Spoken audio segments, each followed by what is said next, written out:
네, 여러분 안녕하십니까? 딜사이트 2025 금융포럼 찾아주신 모든 분들 진심으로 환영합니다. 저는 오늘 포럼 사회를 맡은 이규원 기자입니다. 반갑습니다. 네, 최근 이 금융산업은 단순한 디지털화를 넘어서 AX가 생존의 전제 조건으로 자리 잡고 있습니다. 이 가계 중심 금융에서 산업 또 투자 중심의 생산적 금융으로 체질을 바꿔야 하는 아주 중요한 변곡점에 놓여 있다고 보이는데요.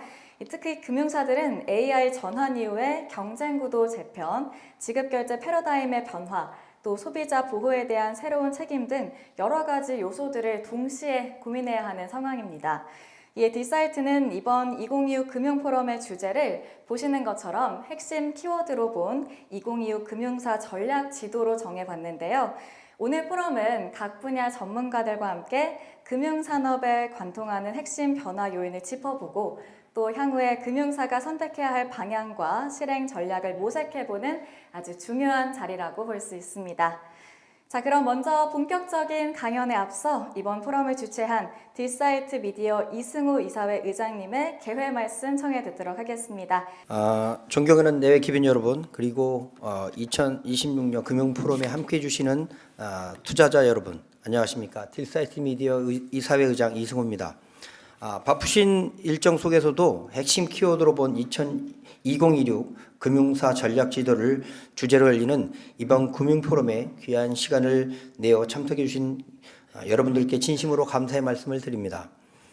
최근 금융산업을 둘러싼 환경은 기술과 제도, 시장 구조 전반에서 빠르게 재편되고 있습니다. 변화의 속도는 그 어느 때보다 가파르고 그 방향 또한 단순한 디지털화의 단계를 넘어 금융의 역할과 작동 방식 자체에 대한 근본적인 질문을 던지고 있습니다. 금융산업은 지금 이러한 변화의 한가운데에 서 있습니다. 인공지능을 기반으로 한 업무 및 의사결정 구조의 재편, 블록체인과 디지털 자산을 둘러싼 새로운 질서의 형성, 그리고 금융의 신뢰를 뒷받침하는 제도적 과제를 동시에 시험하고 있습니다. 특히 AI 전환은 금융사의 생산성과 경쟁력을 좌우하는 핵심 요소로 자리 잡았으며 스테이블코인을 비롯한 디지털 통화의 확산은 지급결제와 금융 인프라 전반의 구조적 변화를 예고하고 있습니다. 이와 함께 금융 혁신이 가속화될수록 금융 소비자 보호의 중요성은 더욱 커지고 있습니다. 여기에 지정학적 리스크와 글로벌 금융시장 변동성이 상수로 자리 잡으면서 리스크 관리 역량은 선택이 아닌 금융사의 지속 가능성을 가늠하는 핵심 기준이 되고 있습니다. 이에 딜사이트는 이번 포럼을 통해 금융사가 2026년을 향해 어떠한 전략적 선택과 준비를 해야 하는지 4가지 핵심 키워드를 중심으로 짚어보고자 합니다.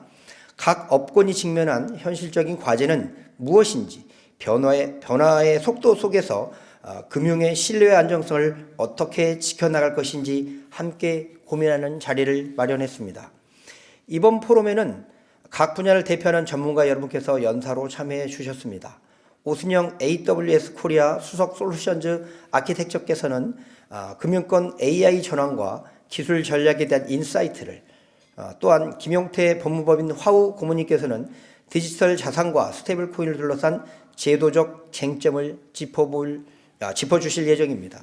또한 조문희 금융위원회 금융소비자 정책과장께서는 금융소비자 보호 정책의 현재와 향후 방향을, 또한 하건영 신한투자증권 리서치본부 매크로 팀장님께서는 거시환경 변화 속 금융시장의 주요 리스크 요인을 심도 있게 분석해 주실 예정입니다. 오늘 이 자리가 현장의 경험과 통찰을 공유하고 금융산업이 나아가야 할 전략적 방향을 함께 모색하는 의미 있는 논의의 장이 되기를 기대합니다. 바쁘신 중에서도 참석해 주신 많은 기빈 여러분께 다시 한번 감사의 말씀을 드립니다. 이번 포럼이 금융산업의 미래를 함께 그려보는 뜻깊은 시간이 되기를 기원합니다. 지금부터 포럼을 시작하도록 하겠습니다.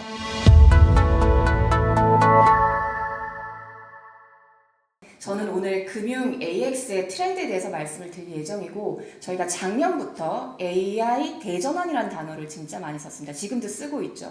그거에 대한 어떤 국내 그다음에 글로벌 방향성에 대해서 조금 짚어드리려고 합니다. 우선 저희가 AX를 얘기하기 전에 저는 항상 이 얘기를 드리곤 합니다. 이 장표에 있는 거는 DX에 관련된 얘기입니다.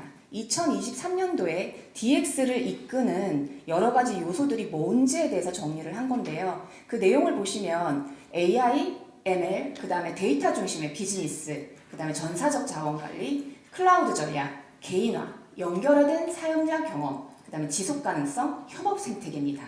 지금 저희가 주로 듣고 있는 AI 에이전트라고 하는 그 용어에서 저희가 항상 언급하는 이런 것들이 준비되어야 한다고 얘기했던 그런 요인들을 저희는 사실 2023년부터 보고 있었습니다. 그래서 AX를 얘기하기 전에 저희가 정말 DX는 준비되었는지에 대한 부분을 짚어볼 필요가 있고요. 그리고 IT, DX, AX 이것들은 다 고리가 다 있습니다. 그래서 서로 다른 얘기가 아니라 저희가 지금까지 계속 금융이 발전해오는 어떤 과정 속에서 모두 다 연결되어 있다고 생각하시고 보시면 될 것 같습니다. 금융에서의 어떤 AI를 얘기할 때 특징들을 살펴보면 이런 것들이 있습니다. 전통적으로 데이터가 분산되어 있는 산업입니다. 지금 예시에는 금융 쪽의 보험에 대해서 설명을 드렸는데 청약이나 심사, 계약 각각에 대한 것들이 시스템별로 다 분리가 되어 있고 레가시가 많죠. 그리고 다른 것은 파트너 생태계가 복합적인 산업이라는 점입니다. 다양한 여러 기업들이 연결돼서 이 산업을 끌고 가고 있습니다. 그리고 민감 정보가 많고 규제가 강한 산업입니다.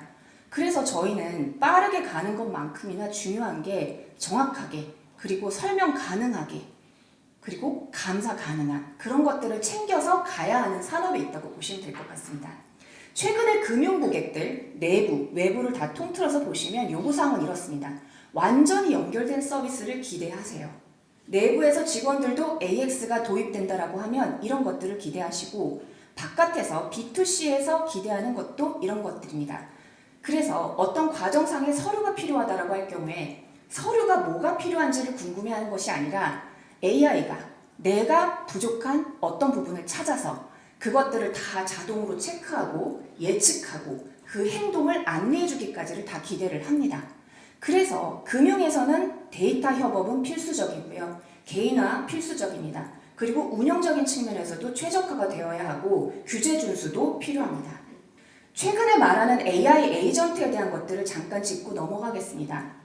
요즘은 이제는 AI를 도입해야 해야 되냐 말아야 되냐 AI 거품론은 사실은 조금 시대가 지난 얘기죠. 그래서 지금은 기업의 생존을 위해서는 사실은 얼마나 빨리 적응하냐가 상당히 중요하고요. 여기에는 인간 직원과 저희가 요즘은 AI 직원을 같이 얘기를 하고 있죠. 그리고 AI가 대체하기 어려운 어떤 고유한 영역의 직원들의 역량 향상에 대해서도 지금 저희가 포커스를 하고 있습니다. 그러면 AI 에이전트 승부처에 대한 얘기는 또 어떤 얘기를 하고 있느냐? 이제는 AI를 활용하는 기업은 너무 당연한 얘기입니다. 이제는 저희는 용어를 이렇게 얘기합니다. 실제 AI 도입을 고민을 했었을 때 저희가 부딪히는 벽은 저희가 지금 계속 언론에서 만나고 있는 그런 모델이 아닙니다. 기술이 아니라 실제는 이것들을 연동하고 권한을 주고 워크플로우 상에서 어떻게 연결하는지 그리고 어떻게 승인하고 감사 체계를 만드는지 거기에 저희는 허들을 가지고 있는 겁니다. 그래서 핵심은 AI가 어디까지 실행하고 어디에서 사람이 승인을 할 것이며 어떤 로그를 남기는지 설계하는 것이 상당히 중요하다고 할 수 있고요. 에이전틱 AI의 발전에 대해서 잠깐 짚어보겠습니다.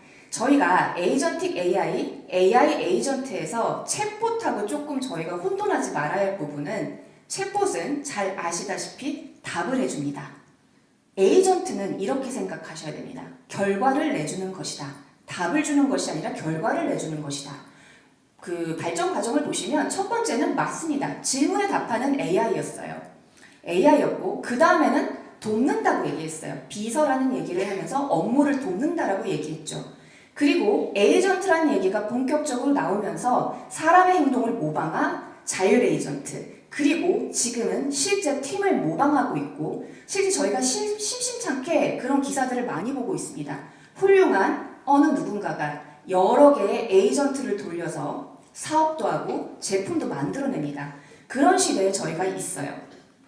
그러면 AI 에이전트를 제가 앞전에서도 사실은 우리가 부딪히는 것은 기술의 벽이 아니라 이 과정상에 있는 권한과 워크플로우와 이런 것들이 달려있다라고 얘기를 드렸는데요. 실제 그렇습니다. AWS에서도 저희가 실제 고객들과 진행을 하다 보면은 기술은 빠르게 진화하고 있어요. 그리고 팀에서 이것들을 쫓아가기에는 너무 바쁘고 시간이 오래 걸립니다. 그리고 워크플로우 자체가 복잡해요.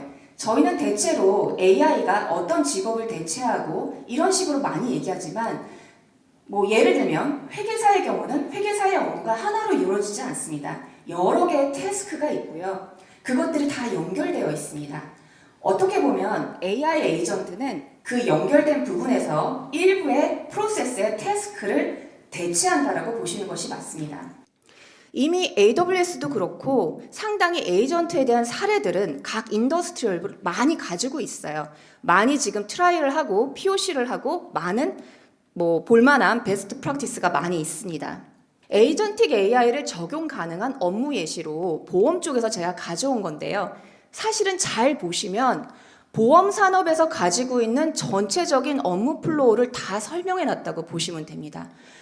어떤 업무 단위가 연결돼서 A라는 부서에서 B라는 부서로 옮기고 그때 어떤 인풋을 넘기고 어떤 아웃풋이 나와서 다른 부서로 어떤 인풋이 들어가는지 이런 플로우상에서 일어날 수 있는 모든 일들은 사실은 에이전트화 할 수 있다라고 보시고 어프로치하는 게 맞습니다. 실제 지금 AI 에이전트로 오기 전에 저희가 지금 AI를 많이 활용하고 있습니다. 저희가 잘 고민해야 될 부분은 AI를 적용하기 위해서 AI를 적용하고 있는 건 아닌지 실제 AI는 저희가 두 가지 어프로치를 봐야 됩니다. must have, 우리가 반드시 어떤 페인 포인트가 있어서 그거를 AI로 극복할 것인지 nice to have, 아니면 우리가 어떤 또 다른 피보팅을 하기 위해서 아니면 또 다른 가치를 찾아가기 위해서 적용할 것인지 이런 두 가지 관점이 있을 거라고 생각하거든요. AWS 안에도 많은 베스트 프랙티스가 있고요. 여기서 나온 레슨런들을 잠깐 소개해드리겠습니다. 소개해드리는 이유는 저희가 흔히 생각하는 AI는 생산성을 높여준다. 필요에 따라선 인력을 줄여준다. 시간을 절약해준다. 라는 거엔 아주 두리뭉실하게 되어 있는 부분들을 실제 베스트 프랙티스로 나온 결과들은 좀 더 디테일이 있습니다. 설명을 해드리면 사람이 썬라이프 같은 경우는 사람이 문서 찾는 시간을 줄이는 순간 심사 보상 상담의 처리 시간이 같이 감소하더라는 겁니다.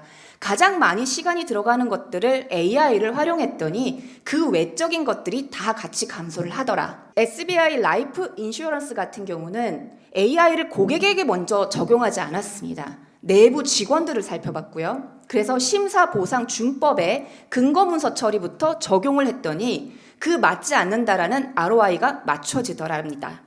넷웨스트 같은 경우는 저희는 개인화를 이렇게 생각합니다. 뭔가를 추천해줘. 나에게 맞는 것들을 추천해준다라고 얘기하지만 이들은 이렇게 봤습니다. 개인화의 목적이 추천이 아니라 이탈과 민원을 줄이는 선제적인 조치더라라고 얘기를 하는 겁니다.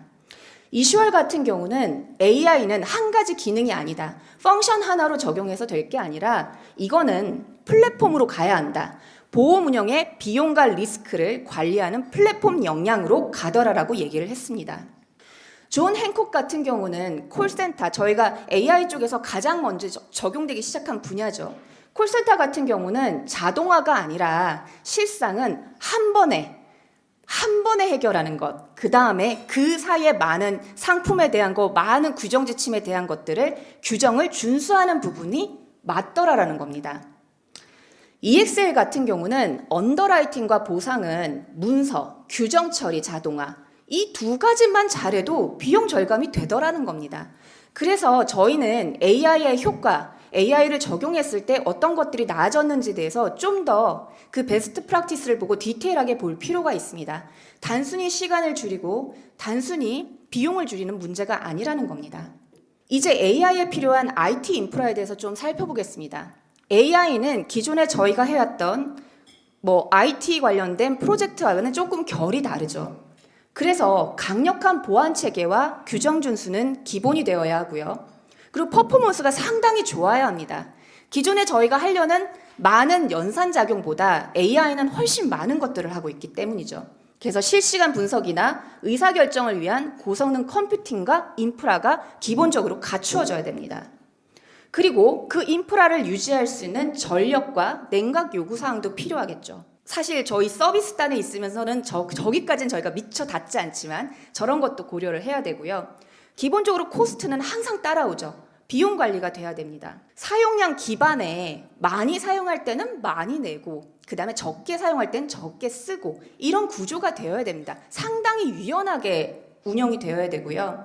그리고 비즈니스 환경과 산업 특성, 목적에 맞는 다양한 기술들이 적용되어야 되는 거죠. 그래서 어떻게 보면 클라우드와 온프레미스로 가져가는 두 가지의 장단점은 분명합니다. 하지만 어느 한쪽으로 운영되기는 어렵다는 것이죠. 특히 AI 같은 경우는 기술의 변화가 너무 빠릅니다.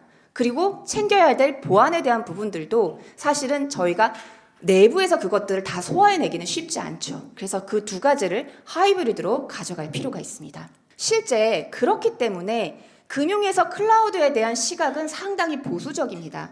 그럼에도 불구하고 클라우드에 대한 니즈가 많아진 이유는 AI가 가진 이런 특징들 때문입니다. 재미있는 사례 두 가지를 가져왔습니다. 금융에서 규제가 많고 데이터에 대한 보안도 상당히 중요합니다. 이거는 퍼블릭 섹터 쪽에서 나온 저희 베스트 프랙티스 중에 두 가지를 제가 가져왔는데 재밌습니다. 재밌진 않습니다. 내용 자체는 조금 슬픈 내용이지만 그 베스트 프랙티스 자체는 재밌죠. 우크라이나 정부에서 이제 러시아 침공이 있을 거라는 것을 일주일 전에 확인하고 우크라이나 의회 정부하고 민간 부분의 데이터를 클라우드로 옮기는 것을 법안을 통과를 시켰습니다. 그리고 빠른 속도로 침공이 일어나기 전에 클라우드로 다 옮겼고요.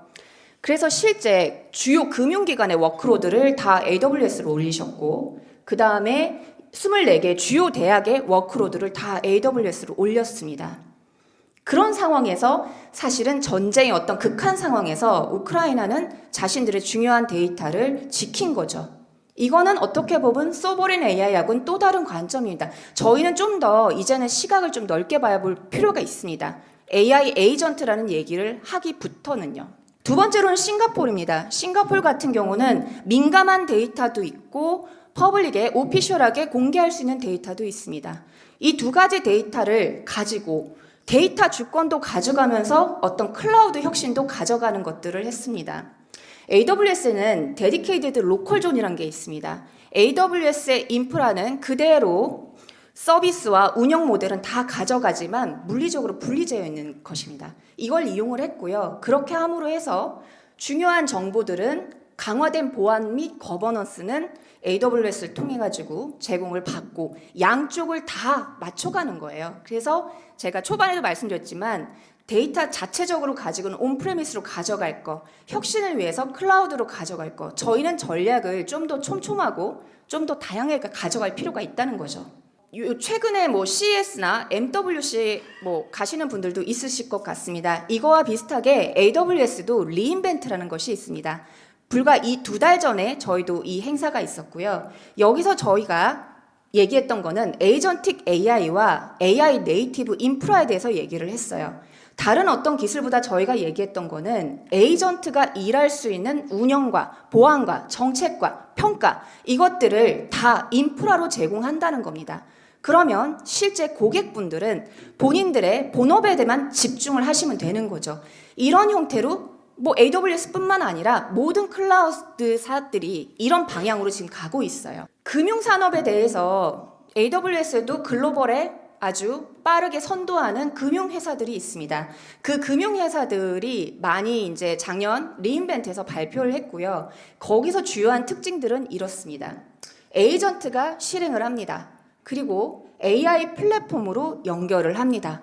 그리고 저희한테 중요한 최적화, 그게 비용이 됐던 뭐가 됐던 그 최적화 전략으로 운영을 한다는 거예요. 그래서 에이전트 AI 기반의 자율 실행을 하고 그 다음에 에이전트와 에이전트를 연결한 금융 생태계를 구성하고 금융 특화 모델을 통해서 성능을 향상시키고 AI 플랫폼 기반의 운영 자동화를 한 다양한 회사들의 사례들이 소개되었습니다. 이제 AX는 저는 질문을 바꿔야 한다고 생각을 합니다. 이제 AI를 쓰느냐, 무엇을 쓰느냐가 아니라 금융에서, 적어도 금융 인더스트리에서는 어떻게 책임질 것인가에 대한 고민을 해야 될 때입니다. 그래서 에이전틱 AI, 데이터, 거버넌스, 그것들을 규제가 대응 가능한 형태로 설계를 하고 개인 금융에 대한 경험도 저희가 재설계를 해야 될 시기입니다. 이제 금융 AX는 어떤 펑션 하나를 추가하는 게 아닙니다. 운영 체계를 바꾼다라고 생각하셔야 될 것 같습니다. 실제 에이전트의 동작 원리는 한 업무에 대한 다양한 태스크들을 다 연결하면서 이동하게 되어 있어요.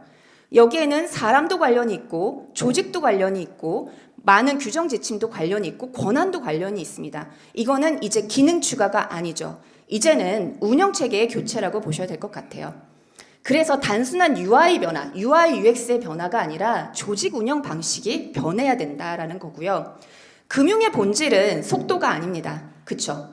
신뢰할 수 있고 통제 가능해야 되고 책임이 있어야 됩니다. 그래서 우리는 이제 AI 성능이 얼마나 좋은가라는 질문을 할 게 아니라 이 AI의 판단을 누가 어떻게 끝까지 책임지는가에 대해서 얘기를 해야 됩니다.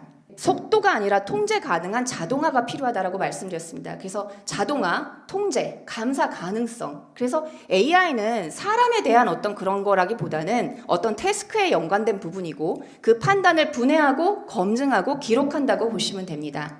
물론 자동화 수준이 올라가면 리스크도 같이 올라가겠죠. 거기에 대한 설계도 필수적입니다. 그래서 저희는 AI 성능보다는 거버넌스, 감사, 재현성, 책임 소재에 대한 것들을 저희의 경쟁력으로 가져가야 됩니다. 다시 한번 반복드리자면 이제 기술은 충분히 다 고도화되어 있고 올라와 있습니다. 하지만 처음에 말씀드렸던 것처럼 우리의 조직은 거기에 유연하게 움직일 수 있도록 구성되어 있지 않습니다. 실제 AI 도입의 허들은 기술이 아니라 그 조직 안에 있는 다양한 권한과 다양한 업무 플로어 상에 있다라는 것이죠. 에이전틱 AI의 산업화는 시작된 게 맞습니다. 다양한 베스트 프랙티스가 이미 나오고 있고요. 실제로 B2B나 B2G보다 B2C는 훨씬 빠르게 움직이고 있습니다. 그래서 금융권에서 에이전트는 상담, 컴플라이언스, 사기 탐지, 문서 심사, 내부 지식부터 확산이 되고 있는 상태고요. 단일 챗봇이 아니라 멀티 에이전트 구조로 가고 있습니다. 그래서 업무 단위를 분해해서 실제 우리가 가지고 있는 페인 포인트, 우리가 계산하고자 하는 그 업무 플로우를 다 분해를 해서 여기에 대해서 우리가 각각 멀티 에이전트로 구성을 해야 된다는 겁니다. 그래서 정보 수집하는 에이전트, 판단하고 추천하는 에이전트, 규정 정책을 검증하는 에이전트, 이런 형태로 구성을 하고요. 그리고 실제 마지막 최종 승리는 사람의 손으로, 사람의 마우스 클릭으로, 사람의 버튼 클릭으로 돼야 된다는 겁니다. 사람의 승인이 필요하다는 거죠.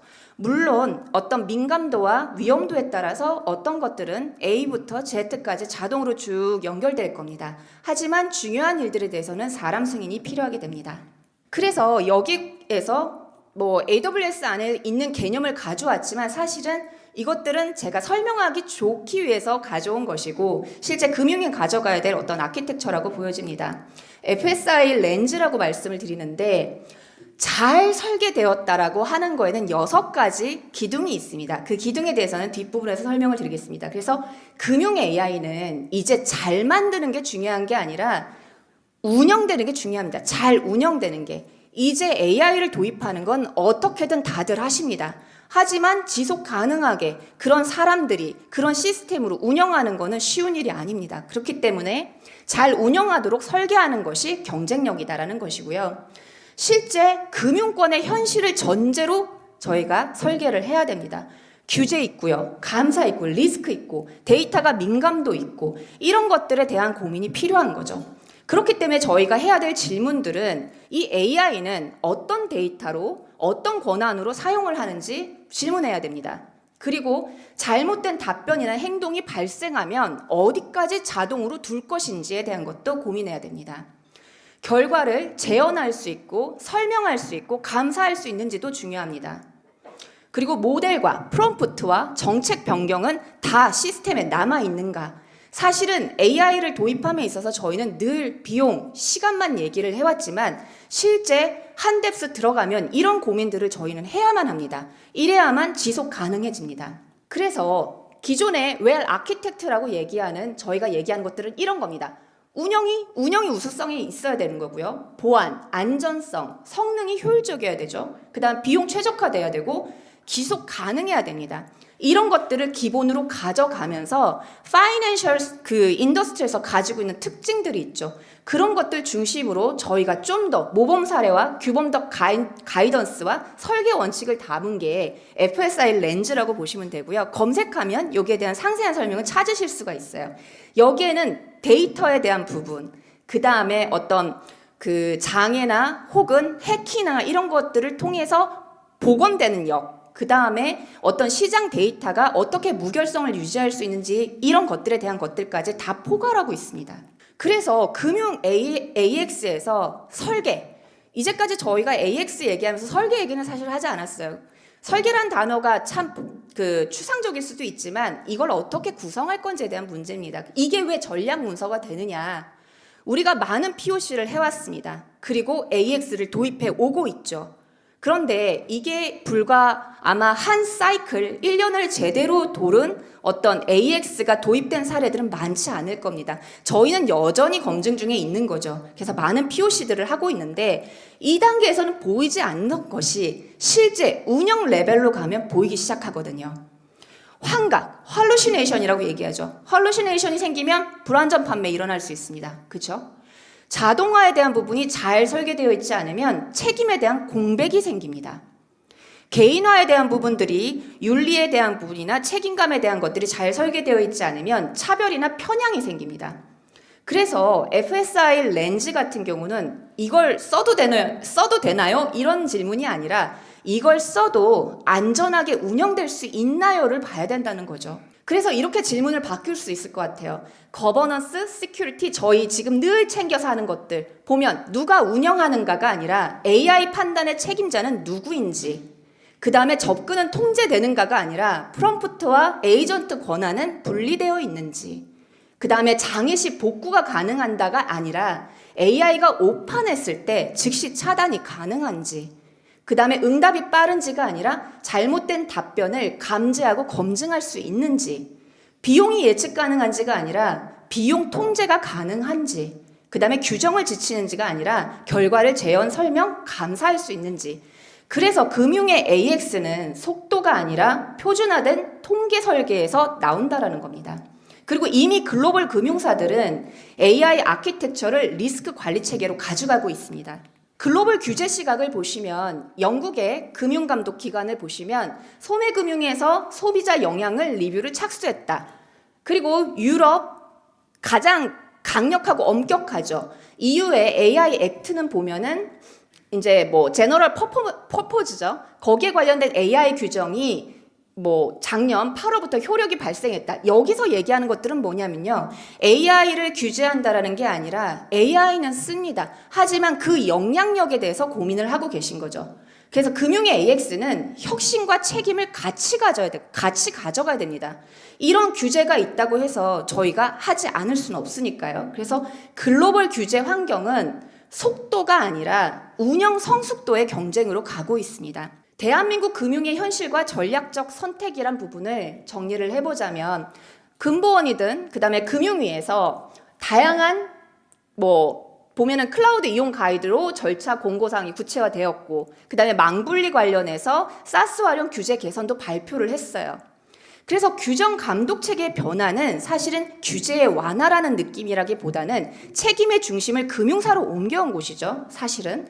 그래서 이런 구조적 전환의 시기라고 저희가 봐야 될 것 같고, 규제를 이유로 저희가 AI 도입을 미루거나 주저할 것이 아니라 책임의 이관을 고려해서 저희가 이것들을 설계를 해야 됩니다.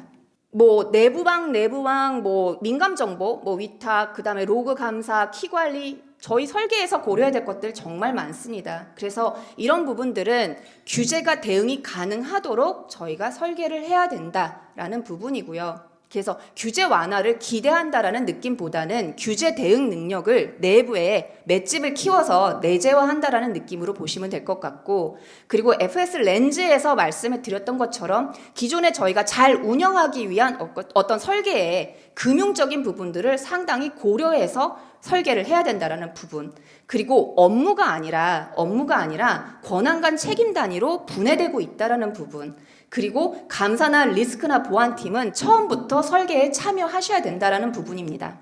그래서 POC를 줄이고라고 아주 단정적으로는 얘기했지만 POC는 계속 돼야 되죠. 저희는 작은 프로젝트를 계속하면서 거기서 스몰 석세스를 가져가고 그것들을 가지고 확장을 해나가니까요. 하지만 운영 가능한 표준 스택에 대한 설계가 필요하다는 거죠. 숏텀과 롱텀에 대한 설계를 같이 해야 되고 이것들을 투트랙으로 가져가야 된다는 겁니다. 그래서 에이전트는 업무 단위가 아니라 통제 단위를 쪼개는 설계가 핵심이고요. 그 다음에 운영 리스크 관점에서는 가드레일이나 정책, 감사를 제품 수준으로 내장을 해야 됩니다. 이게 따로 생각할 부분이 아니라는 거죠. 고객들이 기대하는 거는 개인 금융 에이전트를 기대를 하고 있습니다. 그래서 사용자의 메뉴 선택이 아니라 목표만 말하면 에이전트가 실행을 해야 되는 거죠. 여기에 핵심 경쟁력도 AI 성능이 아닙니다. 신뢰에 대한 부분, 개인화에 대한 부분, 오히려 초개인화를 역설적으로 얘기를 하면 편리함은 있지만 프라이버시와 편향 리스크가 동시에 확대될 수 있습니다.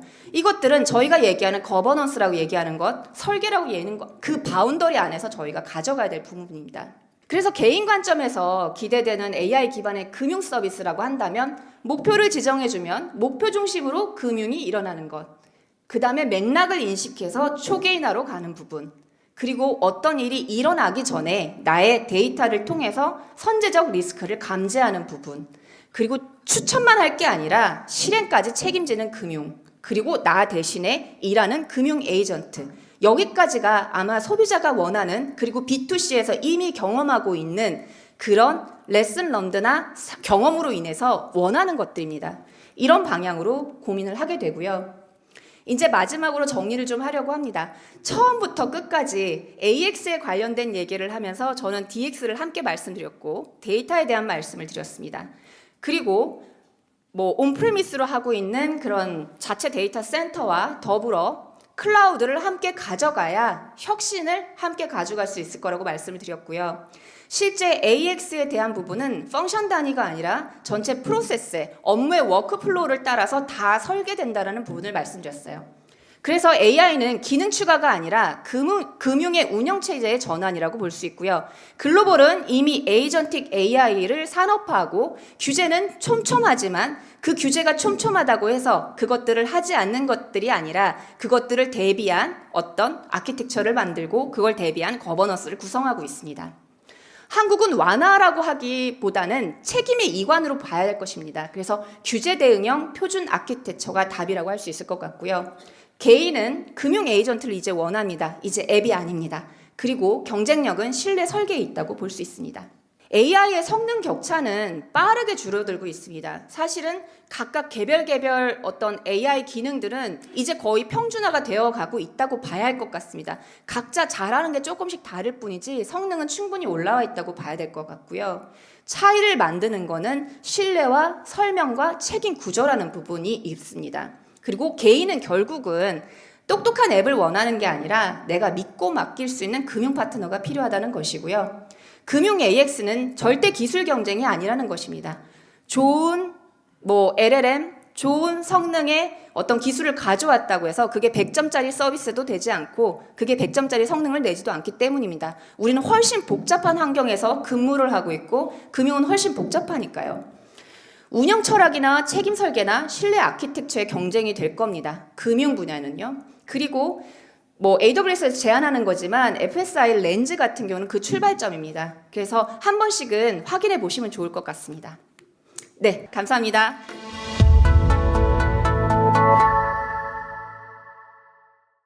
안녕하십니까. 방금 소개받은 김용태입니다. 계속 신문에 나오고 있죠. 국회에서 디지털 자산 기본법 2단계 어떻게 통과시킬 것인가에 대해서 계속 논의가 되고 있고 핵심 이슈 중에 하나가 스테이블 코인을 금융권 컨솔을 해야 되느냐 아니면 혁신 기업들, IT 기업들 중심으로 해야 되느냐에 대한 논의도 계속되고 있고, 근데 지금 논의 방향은 약간 그 이제 은행권 중심으로 한 컨소로 기울어지는 상황에다가 지난주 토요일 날, 금요일 날 저녁에 또 빗썸에서 또 사고가 나면서 여러 가지 또 이 기본법에 대한 또 거래소에 대한 지분 제한들이 좀 논의가 좀 활발히 되고 있는 것 같습니다. 근데 스테이블 코인에 관련돼서 국회 청문회 막 이렇게 찾아보시면 내용들이 대부분 그 지분율 제한과 또 이 USDT와 경쟁을 과연 할 거냐, 우리나라가 그 통화가 이제 기초통화국이 아니다 보니까 이거 많이 쓰고 있는데 이거 과연 스테이블 코인 만나서 뭐 할 거예요? 이런 얘기들도 하고, 사실 뭐 스테이블 코인이 뭐 가상자산 시장에서 교환 수단으로 뭐 그 사용량이 뭐 90%가 이제 교환으로 쓰이고 있는데, 이거 뭐 결제 수단으로 쓰일 수가 있는 겁니까? 이거 만들면 USDC로 다 써야 되는 거 아니에요?라는 계속된 사실 그 시장의 질문도 있고, 그러다 보니 이제 스테이블 코인을 추진하는 쪽에서 나왔던 컨텐츠가 우리나라가 이제 K 컨텐츠가 강하니까 이런 그 IP 산업들에 대한 결제 수단으로 쓰겠습니다라고 해서 여러 가지 세미나도 했는데, 그러다 보니까 그 이거를 추진하는 업체에서 실제 K 컨텐츠 업체에 찾아갔어요. 찾아가서 스테이블 코인 우리 만들 건데 여기에 대한 결제 수단을 붙이면 안 되겠습니까? 그랬더니 그쪽 K 컨텐츠 업체에서 반응이 몇 군데 반응이 다 동일합니다. 이거 XX 카드에서 저희 결제 수단으로 쓰면 우리 후원금 얼마 준다 그랬는데 당신들은 뭐 줄 겁니까?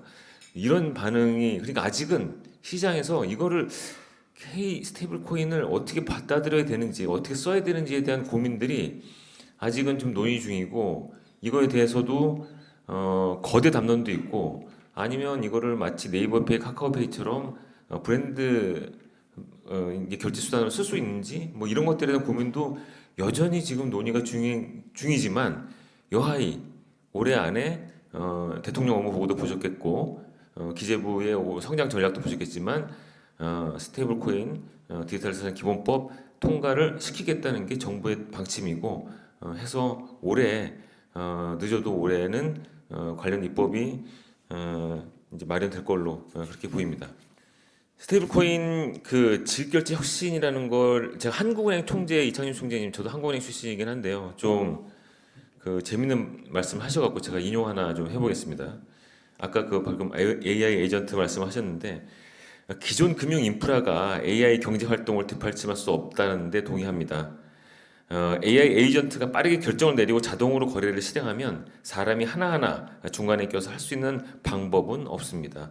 화폐 프로그래밍 해서 지급해야 된다고 생각을 합니다. 특히 지금처럼 프로그래밍 불가능한 기존 화폐 체계로는 곧 한계에 다다를 것이다라고 말씀하셨는데, 오늘 제가 강연 드릴 내용이 대부분 이 한국은행 총재님께서 말씀하신, 이창준 총재님께서 말씀하신 부분들이 어떻게 시장에서 녹여지고 워킹이 될 것인지에 대한 제 나름대로의 좀 고민을 좀 담아봤습니다. 뭐 아시겠지만 우리나라 지급결제 산업이 상당히 편리성이 높고, 또 이게 그 이제 사용하는데 어떤 불편함이 없는데, 스테이블 코인 나오면 이제 우리 뭐 할 거야, 어디다 쓸 거야, 뭐 이런 데에 대한 어떤 좀 그 또 하나의 어떤 아이디어 제공을 드리는 그런 시간이 됐으면 합니다.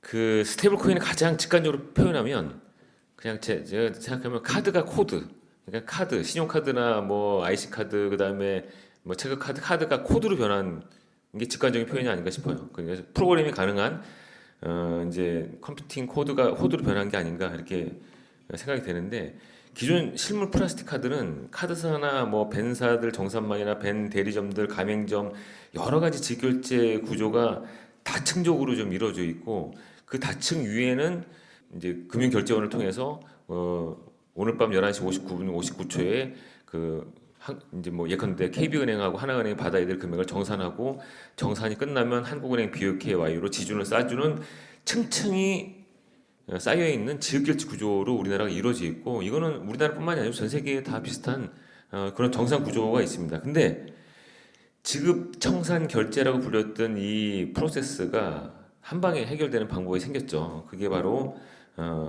분산원장, 블록체인을 이용해서 그 이제 발행 정산이라는 것들을 다 한꺼번에 할 수 있는. 그러니까 이게 지금 스테이블 코인이 단순한 결제 수단의 추가다라고 생각하시면 안 되고 은행의 어떤 예금 카드사 결제 기능 나아가서 발행 정산 결제라는 기존의 어떤 금융권의 중앙 집중형 인프라를 대체하는 그런 그 일종의 플랫폼이다, 인프라다 이렇게 생각하시는 하셨으면 좋겠다 이렇게 말씀을 드리고 싶습니다. 이게 그 스테이블 코인이 가장 그 가져올 변화 중에 하나는 제가 꼽아봤는 첫 번째는 좀 결제 단위의 극소화가 가능해질 것으로 보입니다. 예컨대 오늘 딜사이트 저희가 이제 와 있지만 딜사이트 그 기사 하나 보는데 20원 이런 과금 체계가 안 돼요. 현재 그 중앙 집중화되어 있는 결제 체계에서 그 결제 수단에 관여해야 되는 관여자들이 너무 많습니다. 많고 다층적으로 이루어졌기 때문에 이런 그 극소 결제에 대한 극소 그 수수료가 발생할 수 없는데 지금 그 스테이블 코인들은 이런 것들을 프로그래밍에 의해서 딜사이트 뉴스 기사 하나 보는데 20원 이게 가능해지는 그런 결제 과금 방식이 가능해집니다.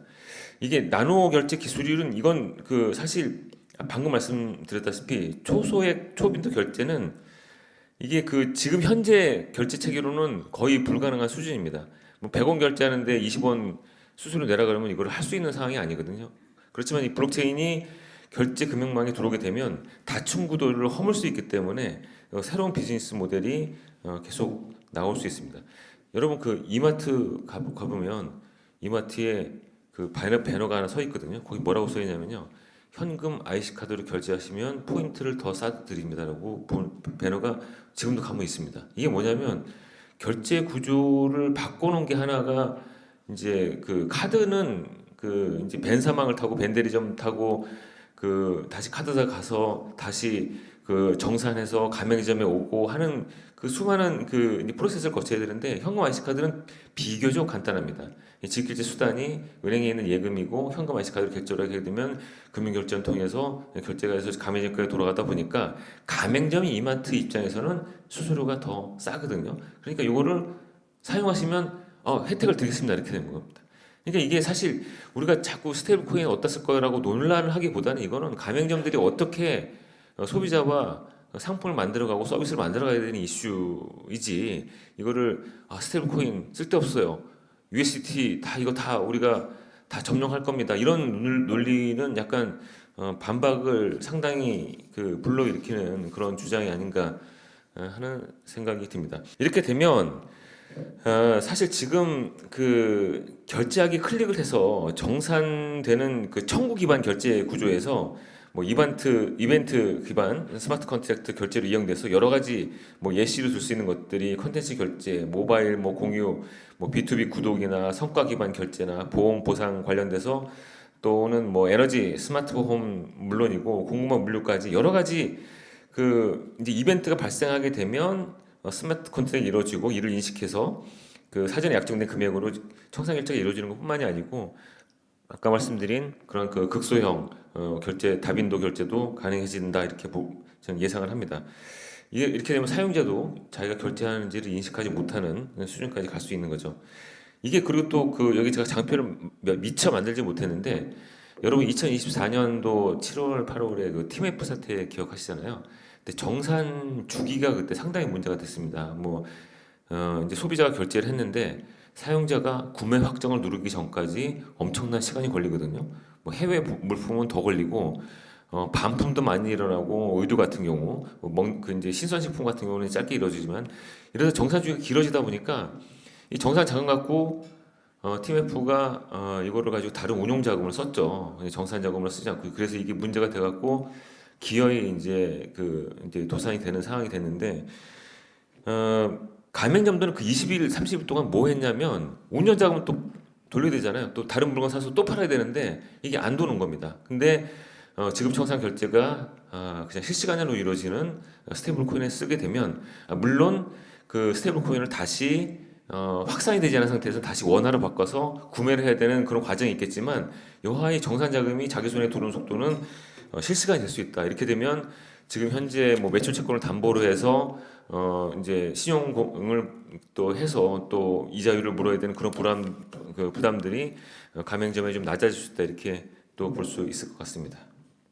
지금 현재 이제 거대 플랫폼을 쓰더라도 지을 때는 은행 카드나 뭐 페이지 벤사 등 여러 가지 뭐 전통금융기관을 이제 경유를 해야 되는데 그 RWA는 그 부동산, 채권, 예금, 매출 채권 이건 뭐 그 이제 증권 상품이 아니죠. 이제부터 원자재 현실 세계에는 금융 자산을 이제 디지털 자산 형태로 토큰한 것을 의미하는데 이런 게 실물 그 금융 자산 등은 전통 금융기관을 경유를 했어야만 했습니다. 그런데 이런 과정이 그 사실은 그 생각해 보시면 증빙, 정산, 책임 소재라는 중앙 집중형 기관에 대한 책임 소재 문제가 상당히 그 결부가 돼 있어요. 편리성 이런 거나 기술 진보하고는 별건으로 책임 소재나 어떤 정산 증빙에 대한 문제들이 사실 상당히 많이 있었거든요. 왜냐하면 자금의 어떤 이전 측면보다는 후단에 세무, 회계, 감사, 분쟁 이런 프로세스들이 한꺼번에 지금 많이 올라가 있었던 것들이 이제는 이제 자산의 법적 권리의 흐름을 블록체인 상에서 표현하고 이전 가능해지는 측면이 상당히 좀 크다.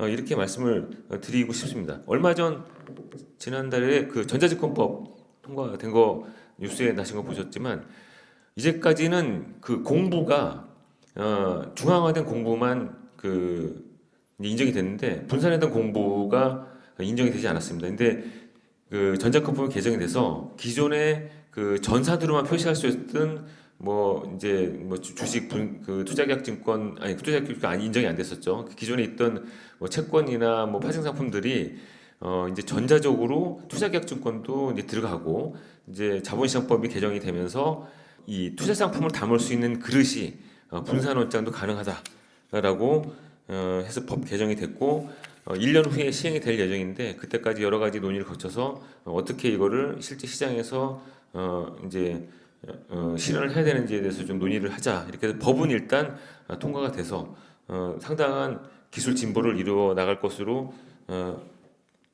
판단이 됩니다. 그 금융 결제망이라는 거는 원래 중앙 집중형이었다가 탈중앙화로 갔다가 이제 분산형으로 갑니다. 그림을 그려서 이해를 시키면 더 좋긴 하겠지만 옛날에는 은행은 은행이고 카드사는 카드사고 증권사는 증권사였어요.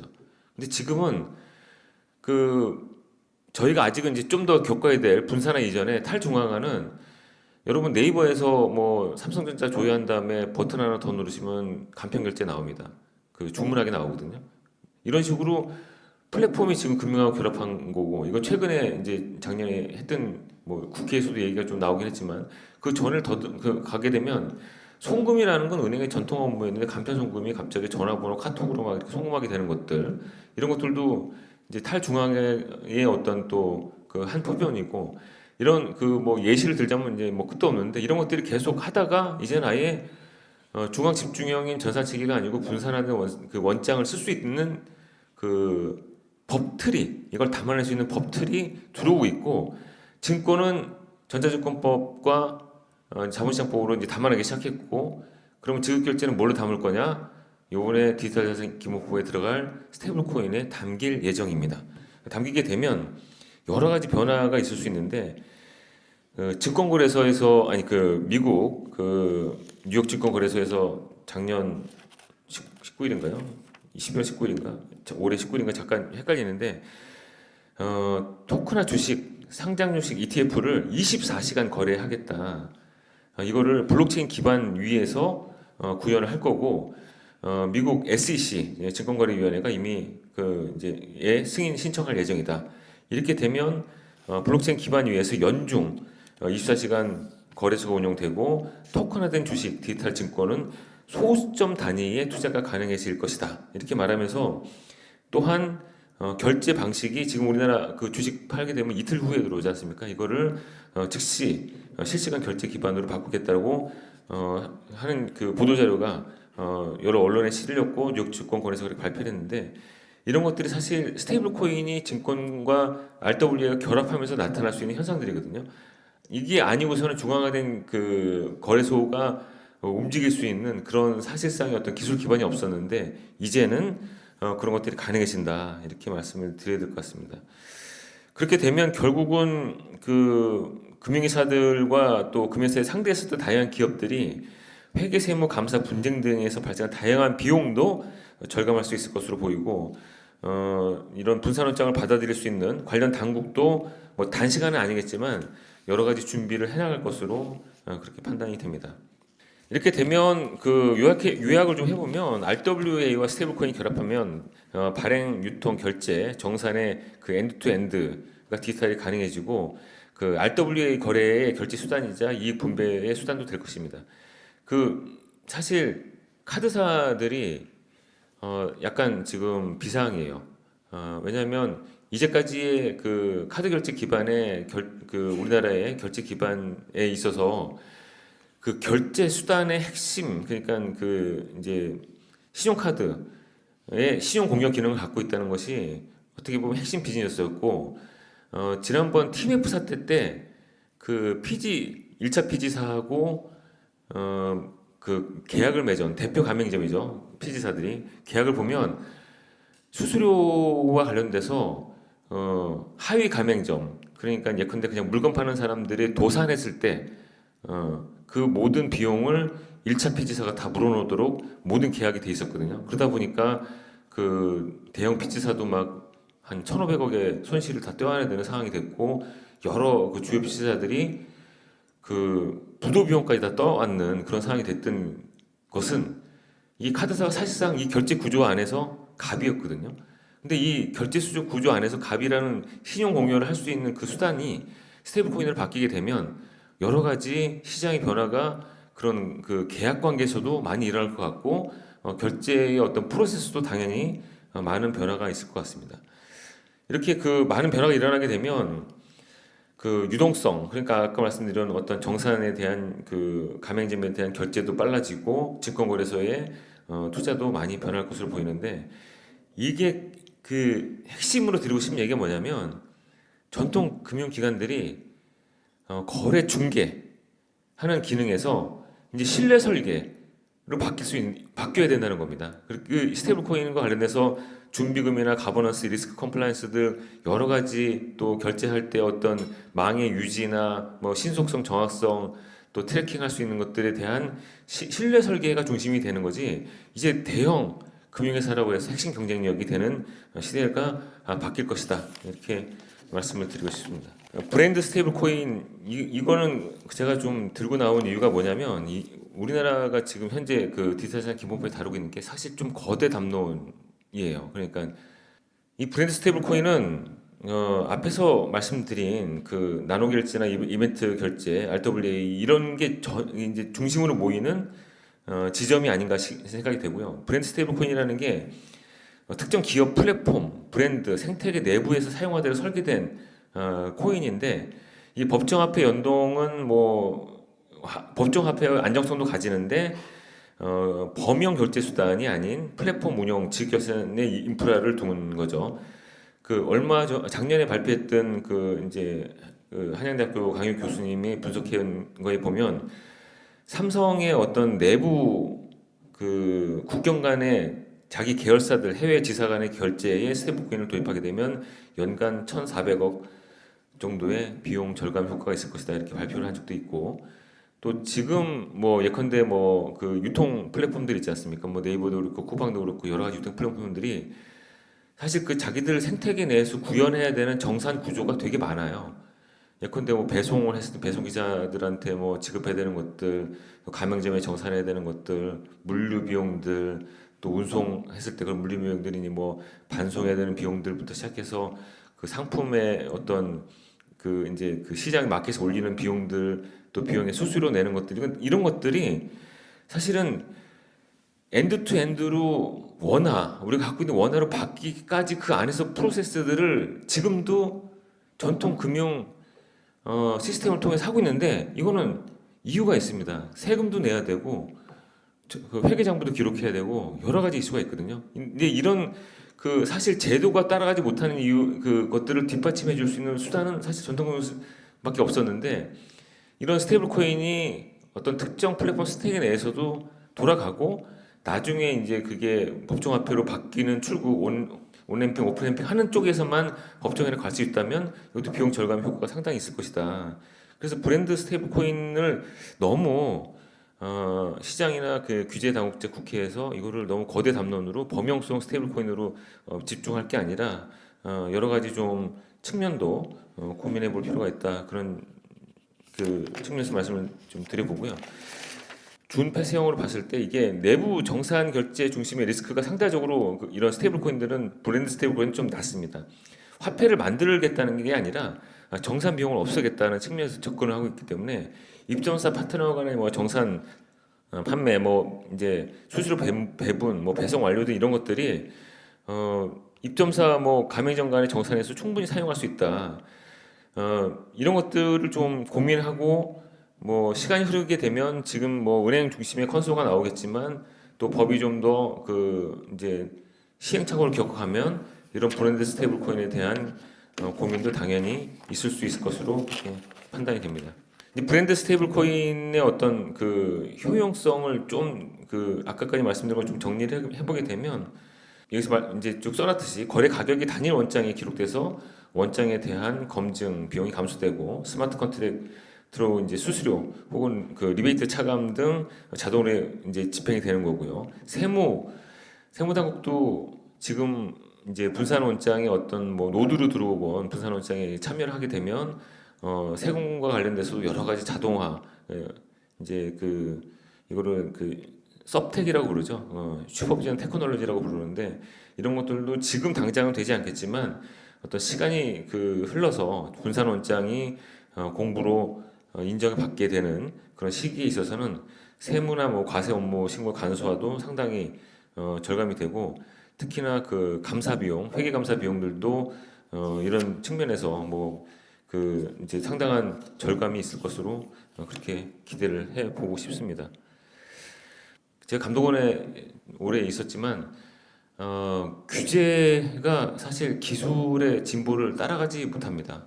항상 그 후행적으로 가고 있는데 그러다 보니까 여러 가지 규제 혁신의 발목을 잡기도 하고 이런 일들이 지금 계속 일어나고 있지만 이 금융 규제 패러다임도 바뀌어야 된다. 그런 측면에서 뭐 국제결제은행 BIS 등 그 뭐 IMF 월드뱅크에서 계속 발표를 하고 있는데 금융 당국도 테크놀로지를 도입해서 지금 현재 우리가 자금 세탁이나 또 KYC 뭐 실원 확인이나 뭐 규제 준수 비용 보고서 제출해야 되는 것들에 대한 금융회사들의 부담이 상당하거든요. 금융회사들 뭐 여기서 오신 분들 많지만 금융회사의 규제 준수 비용도 만만치 않습니다. 예, 이런 만만치 않은 비용들을 중장기적으로 개선해 나갈 수 있는 그런 그 디지털 금융 시대가 됐다고 보고요.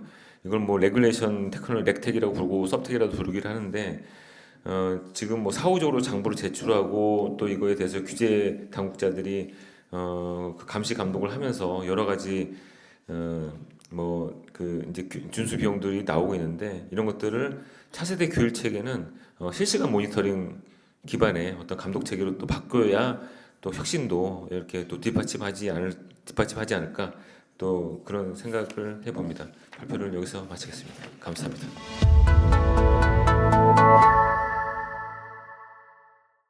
안녕하십니까. 신한투자증권에서 매크로 분석을 하고 있는 하건영 연구원입니다. 최근에 경제랑 금융시장에 대한 얘기들 아마 이제 좀 많이 복잡하실 겁니다. 뭔가 막연하게나마 실물 경제에 대한 부진은 계속 나타나고 있음에도 불구하고 금융시장에 대한 환경들은 너무나 좋다라는 것이 이게 과연 말이 될까, 지속이 될까에 대한 이제 우려감이 막연한 우려감을 갖고 있는 상태입니다. 그러다 보니까 이 부분들이 뭔가 이 돈의 힘, 즉 유동성의 힘으로 만들어지는 거 아닌가에 대한 의심도 있고 그러다 보니 이 부분들이 좀 지속 가능할까에 대한 의구심들도 갖고 있는데요. 저희는 지금 현재 상황들이 이 유동성의 힘, 즉 뭔가 돈의 힘으로 움직이기보다는 지금 현재 경제랑 그리고 유동성 자체가 쏠려 있다라는 표현을 많이 하고 있습니다. 이 쏠려 있는 경제로 인해서 지금 현재 상황들이 만들어지고 있다라고 보고 있는데요. 이 부분들을 이제 하나의 키워드로 말씀을 좀 드린다라고 했을 때 저희가 제시하고 있는 키워드는 바로 이 파레토 경제입니다. 이 파레토 경제는 파레토 법칙에서 가져왔는데요. 아마 경영학 원론에서는 이 파레토 법칙에 대해서 한 번쯤은 들어보셨을 겁니다. 이 파레토 법칙은 20%의 원인이 80%의 결과를 설명한다라는 것에서 좀 따왔는데요. 지금 현재 경제나 금융시장이 이 법칙을 잘 대변하고 있지 않나라는 생각을 하고 있습니다. 지금 현재 고소득자 또는 AI 산업을 비롯한 일부의 산업들이 전체의 경제 성장뿐만 아니라 자산 가격의 상승의 대부분을 지금 현재 설명을 하고 있다라고 판단을 하고 있는데요. 이 부분들이 어디에서 비롯되고 있는지, 그리고 이로 인해서 경제나 금융 환경들에 대해서 어떠한 리스크가 있는지를 좀 더 뒤에서 말씀을 좀 드리도록 하겠습니다.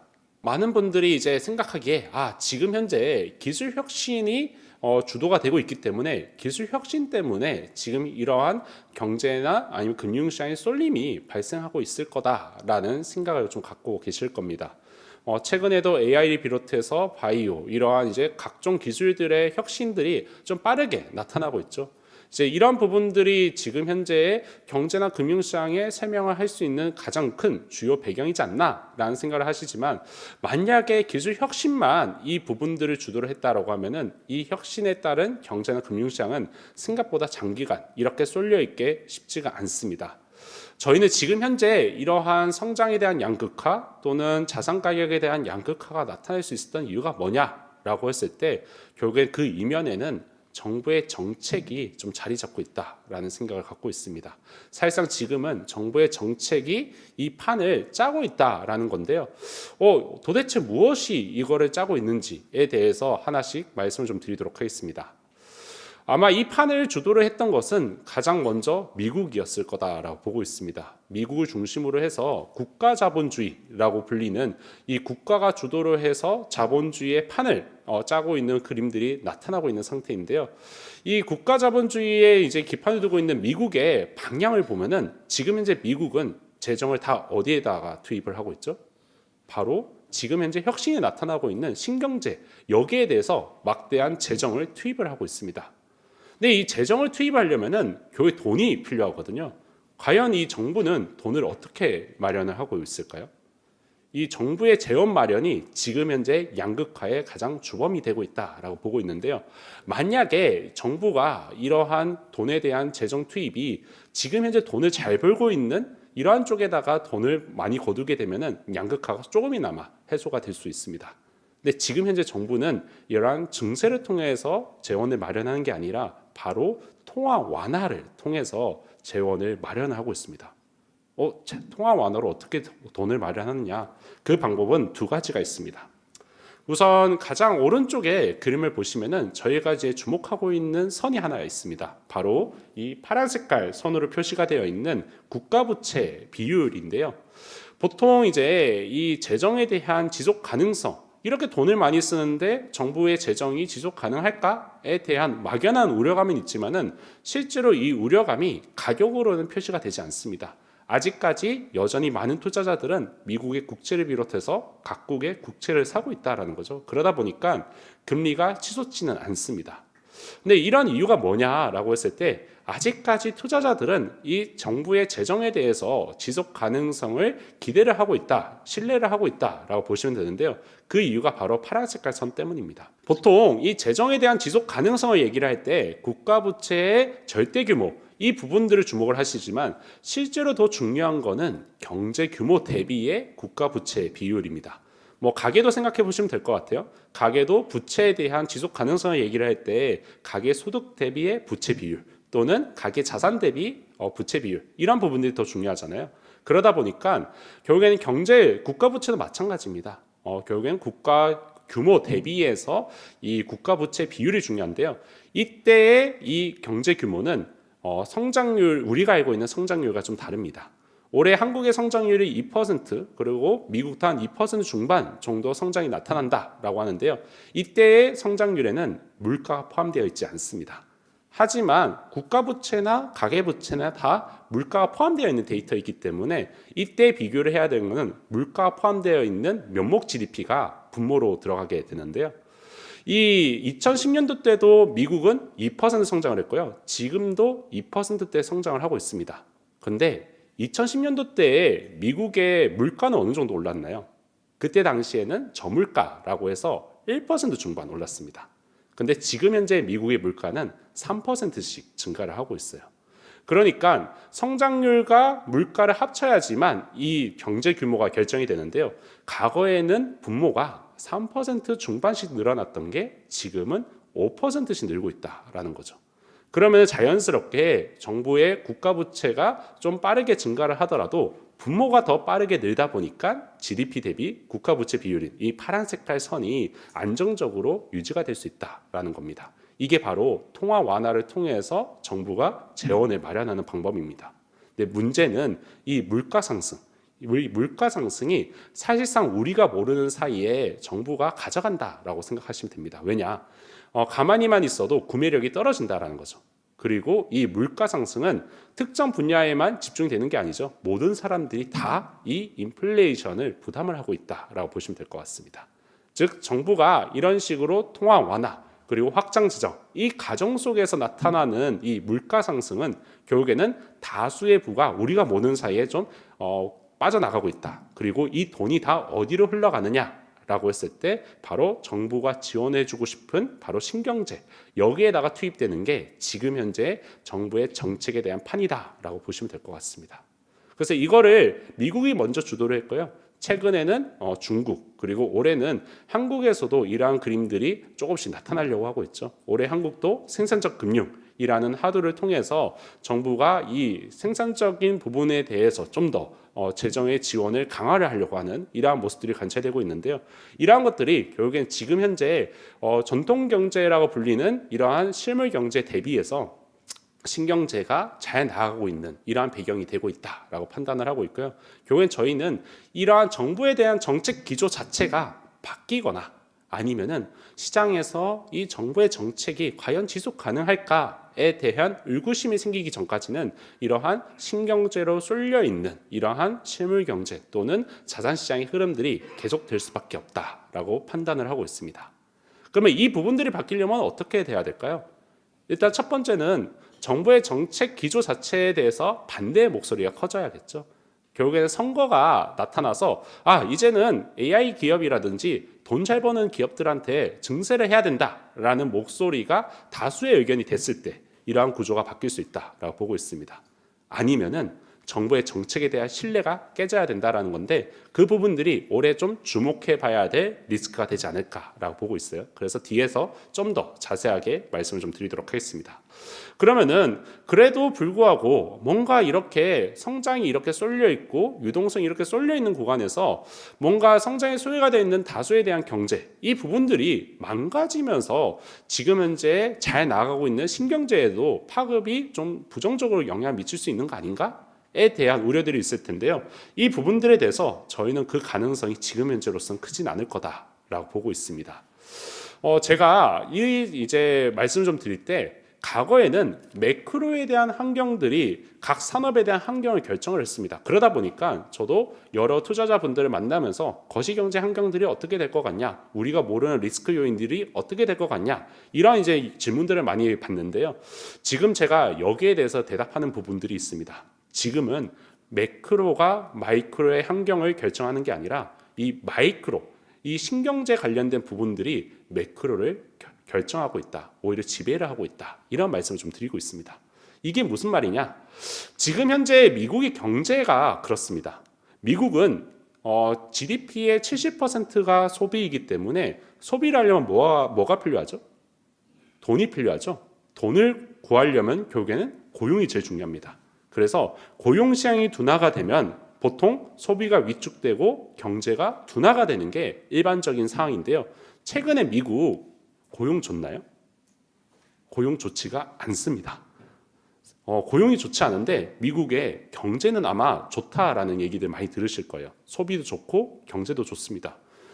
그러면은 고용이 안 좋은데 어떻게 해서 미국의 사람들은 소비를 하느냐? 이거는 위에 그래프를 보면은 이해가 좀 됩니다. 이 위에 있는 그래프에서 가장 위에 있는 선이 소득 상위 4% 가구의 소비의 흐름이고요. 두 번째 있는 선이 소득 상위 20%, 그리고 세 번째와 네 번째 있는 선이 중산층과 저소득층에서의 소비의 흐름을 나타내는 그래프입니다. 보시다시피 지금 현재 미국 내의 소비가 좋긴 하죠. 하지만 그 소비의 증분의 대부분이 바로 고소득층에서 비롯되는 것을 확인해 볼 수가 있습니다. 즉 중산층 이하 분들은 이미 고용이 위축되다 보니까 소득원이 없다 보니 여기에서 소비를 못하고 있는데요. 고소득층은 이 고용 말고 다른 소득원이 하나 더 있다라는 거죠.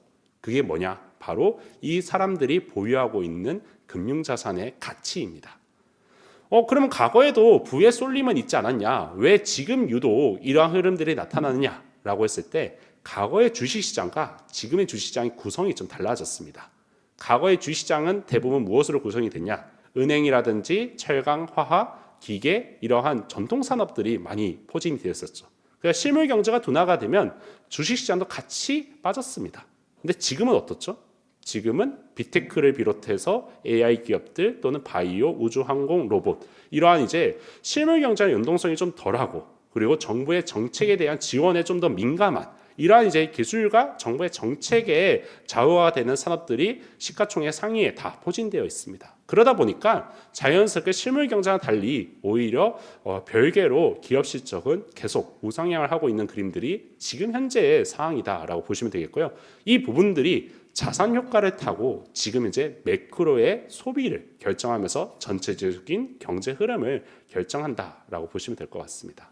그래서 제가 이 그래프를 보여드리면서 말씀 좀 드리고 싶은 게 뭐냐. 많은 분들이 매크로에 숨겨져 있는 리스크를 걱정을 하고 이 부분들이 무엇일까에 대해서 많은 분들의 걱정들을 하고 있는데요. 실제로 이 매크로에 대한 불확실성이 증폭이 되려면은 경기가 완만하게 둔화가 돼서는 안 됩니다. 급격하게 악화가 돼야 되거든요. 그런데 이 급격하게 악화가 되려면은 이 산업 쪽에서의 이슈가 먼저 터져야 될 것 같다. 그래서 저희는 마이크로한 부분들에 대해서 신산업 쪽에서의 이러한 수요나 아니면은 확장이 좀 어려운 부분들이 나타났을 때 리스크가 나타날 것이다라고 보고 있기 때문에 아마 리스크의 전조 현상을 우리가 알고 있는 매크로 환경에서 먼저 찾기에는 쉽지는 않을 거다라고 말씀을 좀 드리고 있습니다.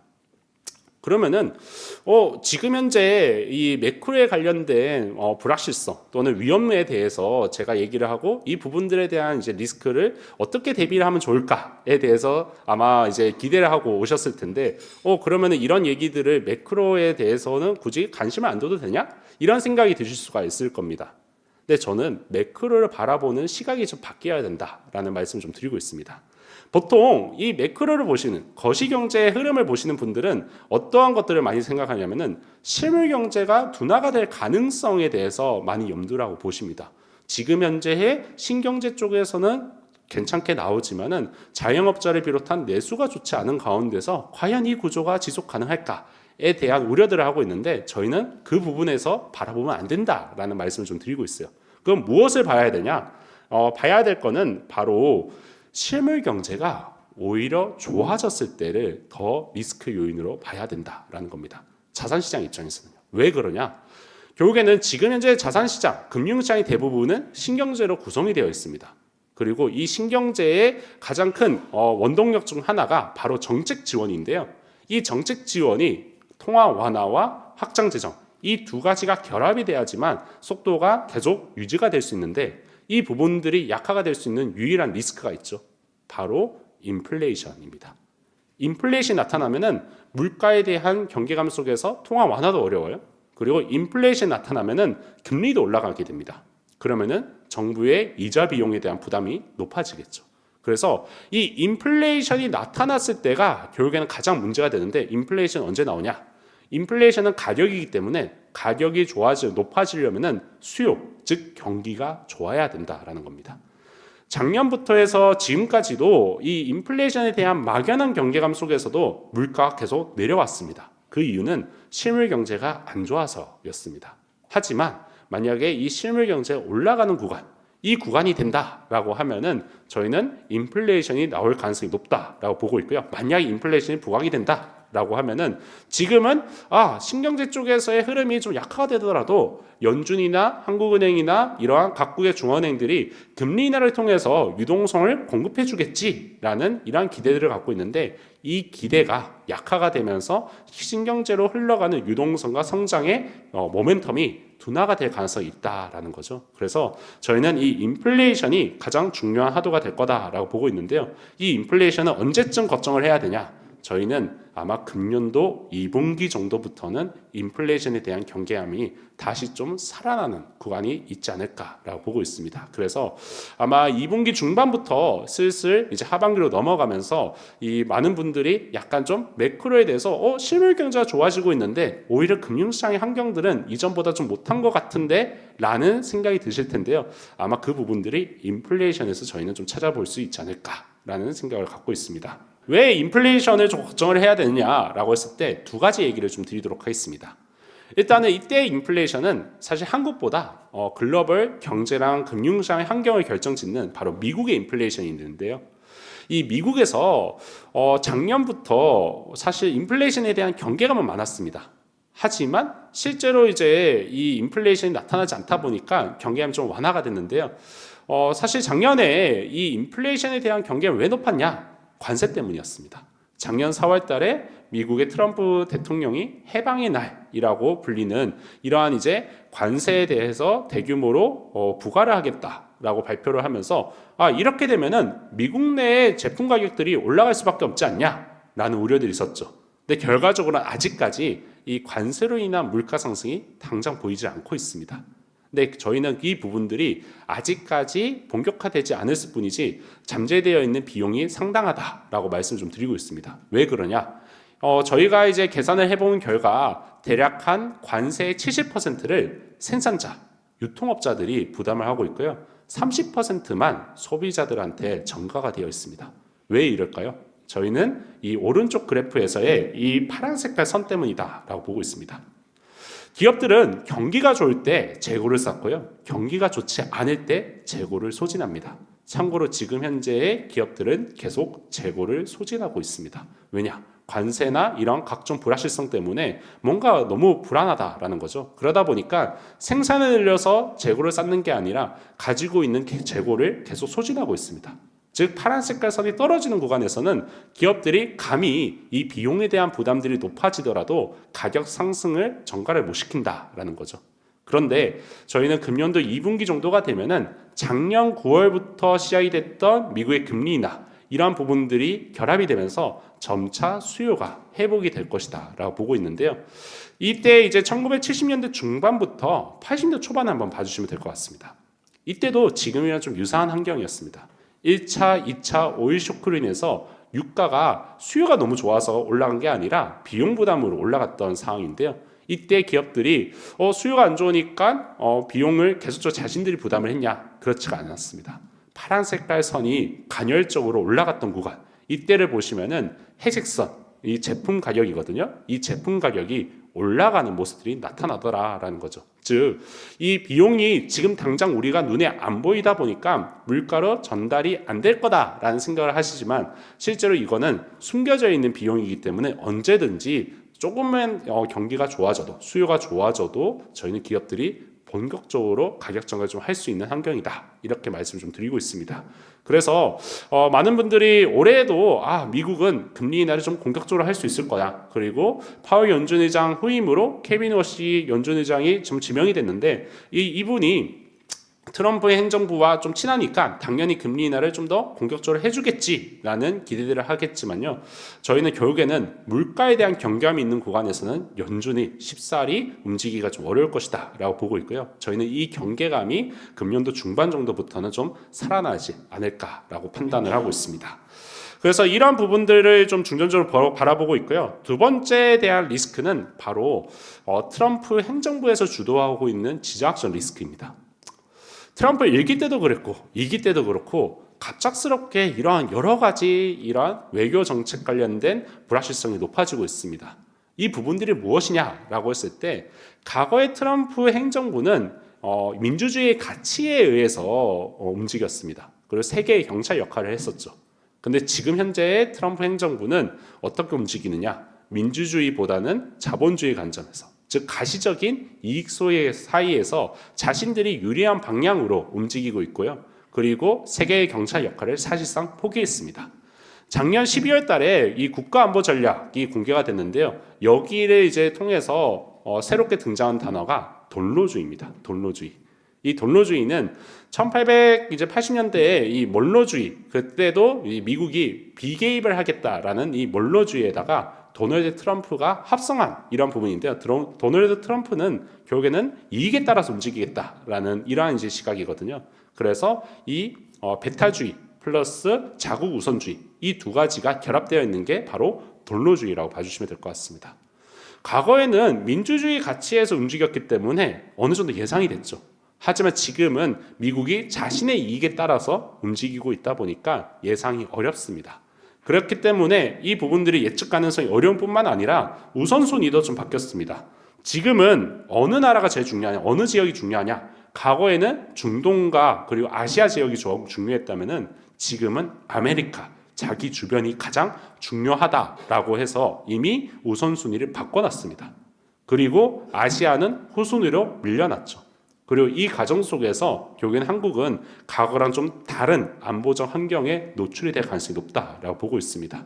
지금은 한국이 어느 정도 경제적 이익이 되다 보니까, 외교적 이익이 되다 보니까 한국과의 이런 긍정적인 우호적인 관계를 맺겠지만은, 만약에 한국이 자신의 입장에서 쓸모가 없어졌다 또는 외교적인 가치가 떨어졌다라고 생각이 들면은 언제든지 트럼프 행정부에서는 한국을 비롯한 동아시아 지역을 영향력을 좀 줄일 가능성이 높다라는 점에서 결국에는 이러한 이제 대내외적인 불확실성, 지정학적 리스크가 높아질 것뿐만 아니라 한국 입장에서도 과거보다 안보적인 위험도가 높아졌다라는 말씀 좀 드리고 싶습니다. 이렇게 이제 지정학적 리스크가 높아지다 보니까 최근에 이제 중동 지역을 비롯해서 베네수엘라, 이러한 이제 여러 가지 지정학적 리스크가 높아졌고, 특히나 자원을 많이 가지고 있는 국가들 입장에서는 이 자원에 대한 생산, 이 부분들이 이제 불확실성이 높아지다 보니까 원자재 가격들이 많이 올라가기 시작하고 있습니다. 유가를 비롯해서 산업 분석 가격, 이런 부분들이 이제 동반적으로 상승을 하고 있는데요.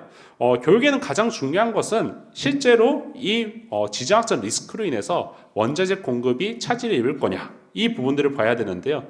특히 베네수엘라 사태는 예상보다는 좀 잔잔하게 지나갔었죠. 하지만 유독 최근에 이란 관련된 이슈가 좀 더 시장에서 영향이 계속 이어지고 있는데요. 그 이유가 뭐냐? 왼쪽 그래프 때문입니다.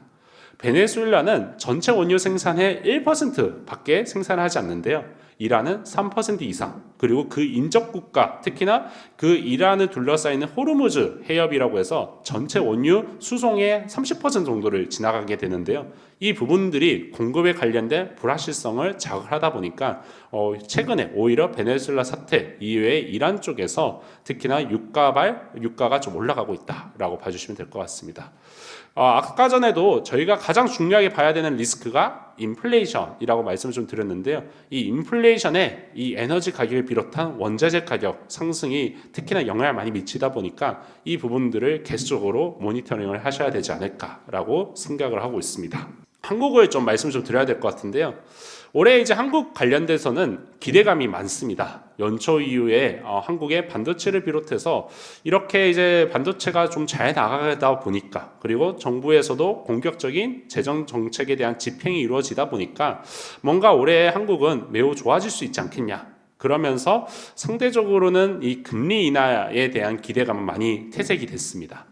근데 지금 현재 한국의 위치에 있는 부분들을 봤을 때 한국이 당장 성장세가 더 확대가 되는 그림들이 나오기는 좀 어렵다라고 보고 있습니다.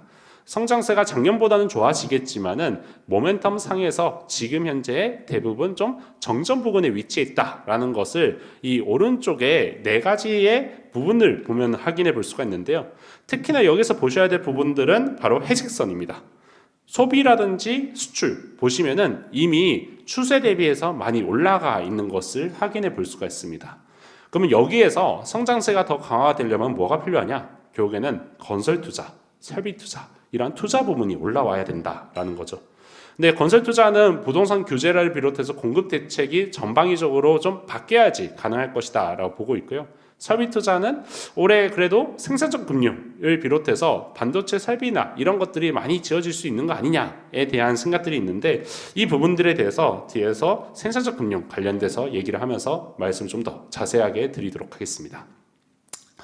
아마 생산적 금융은 여기 있으신 분들 많이 들어보셨을 겁니다. 작년부터 해서 지금까지 계속적으로 이제 해자가 되고 있는데요. 이 생산적 금융이 저희는 실제적으로 이 부분들을 분석해 본 결과 과거 역대 정부에서 실시한 것과 달리 이번에는 좀 장기적으로 경제나 금융시장의 환경을 좀 바꿀 수 있을 것 같다라는 생각은 하고 있습니다. 왜냐? 과거에는 은행 중심의 시스템에서 벗어나지 못하고 이 시스템 내에서 이 생산적 금융을 추진을 하다 보니까 정책 효과가 반감이 됐는데요.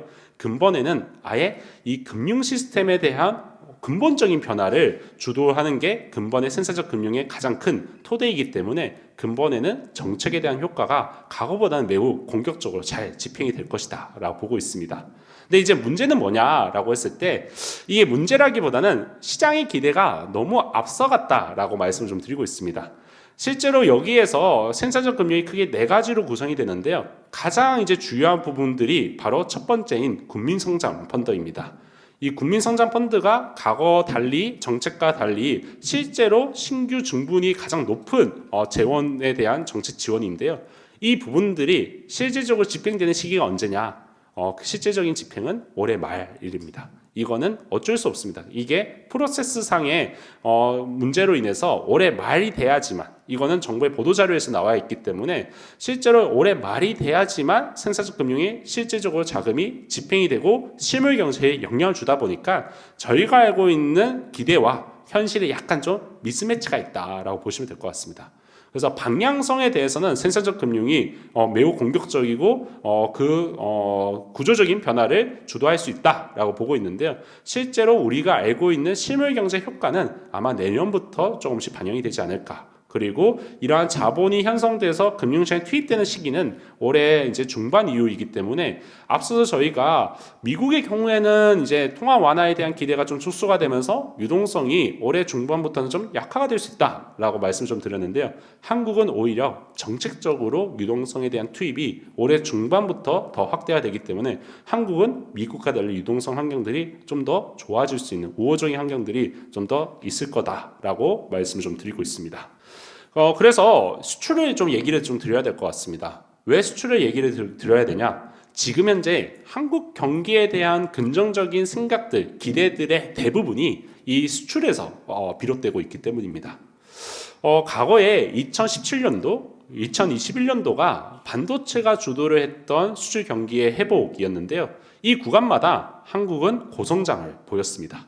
이제 그러다 보니 근본에도 반도체 중심으로 수출이 좋아지는 것이 결국에는 한국 경제 전반에 영향을 주지 않겠냐라는 기대들을 하고 있는데요. 과거 2차례와 지금 현재 좀 차이가 몇 가지가 좀 보입니다. 일단 첫 번째, 왼쪽의 그래프를 보시면은 왼쪽에 이제 2016년, 17년도, 2020년, 2021년도를 보시면은 그때 당시에는 수출이 단가, 가격 상승 효과도 있었고요. 물량도 같이 늘었습니다. 즉 많이 만들어서 수출을 늘렸고, 그리고 가격도, 제품 가격도 많이 높게 받았다라는 거죠. 근데 지금은 이 단가 상승은 나올 수는 있는데요. 물량은 쉽게 못 늘고 있는 상태입니다. 왜 그러냐? 최근에 반도체 주가가 엄청나죠. 그리고 반도체 실적도 엄청납니다. 근데 여기에서 반도체 실적의 대부분이 반도체를 많이 팔아서가 아니라 반도체 가격이 급등해서입니다. 왜 반도체 가격이 급등할까요? 반도체에 대한 수요는 많은데요. 기업들, 한국의 기업들이 생각보다 투자를 많이 늘리지 않았습니다. 지난 2차례 동안 항상 이렇게 투자를 빠르게 늘다 보니 나중에 가격이 빠르게 빠지면서 오히려 힘들더라라는 거죠. 특히나 그리고 이번에는 이 미국 중심으로 해서 공급망에 대한 재편, 그리고 관세 관련된 불확실성, 이러한 각종 불확실성이 있다 보니까 기업들이 쉽사리 투자를 안 늘리고 있습니다. 즉 생산을 하고 싶어도 생산에 대한 능력이 부족해서 생산을 못하고 있다는 거죠. 그 말의 즉슨 다른 산업으로의 낙수 효과가 근본에는 매우 제한적일 것이다 라고 보고 있습니다. 반도체는 좋을 수는 있겠지만 다른 산업으로의 낙수 효과가 나오려면은 결국 물량이 늘어나야 되는데 이 물량 증가에 대한 효과를 기대하기가 근본에도 쉽지가 않다라는 거죠. 두 번째로 차이가 있는 부분들은 가운데 그래프를 보시면 되는데요. 이 가운데 그래프를 보시면은 저희가 세 가지로 나누어서 이 수출의 흐름을 집계를 해봤습니다. AI IT는 반도체와 SSD를 비롯한 이 B2B IT 수요라고 보시면 되겠고요. 그리고 BAI IT는 가전제품이라든지 무선통신기기, 가전제품 이러한 이제 이 소비자한테 들어가는 IT 제품, 그리고 기타가 자동차나 화학과 철강과 같은 부분인데 보시면 어떤가요? 지금은 과거랑 달리 매우 쏠림이 심화가 되어 있죠. 2016년, 17년도, 2020년, 2021년도는 분명히 모든 부분에서 좋았습니다. 근데 지금은 오로지 이 AI, IT에서만 좋더라라는 거죠. 왜 그러냐? 두 가지가 좀 차이가 있습니다. 일단 첫 번째는 이 선진국의 수요가 과거에는 소비, 투자 모두 좋았는데요. 지금은 오로지 투자 관련된 부분에서만 좋습니다. 그리고 두 번째는 중국입니다. 2016년도에 중국이 공급측 개혁이라고 해서 구조조정을 정말 공격적으로 했었고요. 2020년도 때는 이 코로나로 인해서 중국이 생산을 늘리지 못했습니다. 그러다 보니까 무선통신기기나 화학과 철강 아니면은 기계와 같은 부분들은 중국이 잘하거든요. 근데 이 부분들에 대한 반사수혜를 한국이 가져갔다라는 거죠. 근데 근본에는 이거를 기대하기가 쉽지 않다라는 점에서 과거랑 좀 다른 수출 경기에 대한 흐름이다라는 거고요. 그러다 보니까 많은 분들이 수출을 중심으로 해서 한국의 성장세가 빠르게 회복될 수 있을 것이다. 그러면서 금리 인하를 비롯한 유동성 공급 정책들은 더 이상 힘을 쓰기가 어려울 거다라는 우려들을 하고 있는데 저희는 이 부분들이 올해 한 중반 정도가 지나가게 되면은 아마도 유동성에 대한 환경들, 금리 인하에 대한 기대가 조금씩 되살아나지 않을까라는 판단들을 하고 있습니다. 실제로 이제 왼쪽 그래프를 보시면은 최근에 한국은행 쪽에서 이 금리 인하 관련된 기대들을 많이 차단을 하고 있습니다. 근데 그 부분들에 대한 이유로 원달러 환율의 급등이라든지 아니면은 가계부채라든지 이러한 금융시장 내에서의 불확실성, 불균형 이러한 얘기들을 많이 하시지만 실제로 과거에 한국은행의 기준금리 인하 여부를 결정했던 것은 이 금융 불균형, 즉 금융시장의 환경보다 오히려 파란 색깔 선으로 표시가 되어 있는 수출, 이 수출의 흐름이 가장 중요했습니다. 음용으로 표시한 구간들이 바로 하느니 금리를 인하를 했던 구간인데요. 금리를 인하를 했던 구간들을 보시면은 항상 어김없이 수출이 둔화가 되거나 아니면은 이 장기 추세보다 밑에 있었습니다. 즉 수출이 부진했을 때만 한국은행이 움직였고요. 그렇지 않았을 때는 한국은행이 안 움직였다라는 거죠. 그래서 작년에 관세로 인해서 한국의 수출이 빠르게 악화가 될 거다라는 것을 우려를 했었는데 생각보다 반도체를 중심으로 해서 수출이 선방을 하다 보니까 한국은행 입장에서는 금리 인하에 대한 부분들을 좀 미뤄도 되지 않을까라는 생각들이 생겼다라고 저는 보고 있고요. 이 부분들이 최근에 금리 인하에 대한 기대가 후퇴가 됐던 가장 큰 이유다라고 보고 있습니다. 그래서 올해 이제 하반기로 가면은 지금 현재 수출을 주도하고 있는 게 오로지 이 반도체 쪽에서의 가격 상승 효과인데요. 작년 4분기 9월부터 가격이 본격적으로 올라왔거든요. 그러다 보니까 올해 4분기가 되면 자연스럽게 기저효과, 베이스 이펙트가 좀 있습니다. 그러다 보니 이 부분들이 좀 나타나고 또 하나 이제 여러 가지 거시경제 쪽에서의 불확실성을 감안을 해보면은 저희는 올해 4분기부터는 어느 정도 금리 인하에 대한 기대가 다시 좀 살아나지 않을까라는 것이 저희가 좀 얘기를 드리고 싶은 부분입니다. 마지막으로 환율 쪽 말씀을 좀 드리도록 하겠습니다. 최근에 이제 환율이 언론에서도 가장 큰 화두가 되고 있죠. 워낙 이제 원달러 환율이 빠르게 치솟았고 여기에 코스피가 이렇게 좋은데 원달러 환율 그리고 한국 수출이 이렇게 좋은데 원달러 환율이 이렇게 올라가다 보니까 뭔가 한국 내에서 문제가 있는 거 아니냐에 대한 시각들도 일부 있었던 것 같습니다. 근데 저희는 이 원달러 환율이 올라갔던 이유가 뭘까를 좀 고민을 해봤을 때 크게 달러에 대한 희소성 문제가 있지 않나라고 보고 있습니다. 여기에 여러 가지 이제 데이터들은 있지만은 제가 이제 추산을 해본 결과 원달러 환율의 현재 적정 수준은 대략 한 1,400원 내외 정도입니다.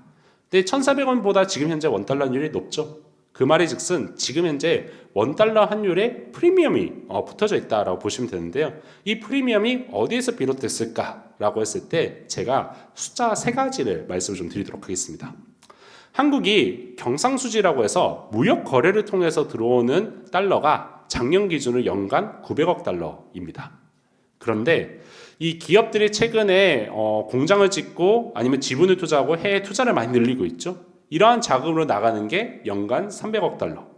그리고 최근에 동학개미가 아니라 서학개미라고 불리는 이러한 가게들의 해외 주식 투자를 비롯해서 연기금에서의 해외 투자가 늘다 보니까 나오는 이러한 내국인의 주식과 채권에 관련된 투자로 나가는 자금이 700억 달러입니다.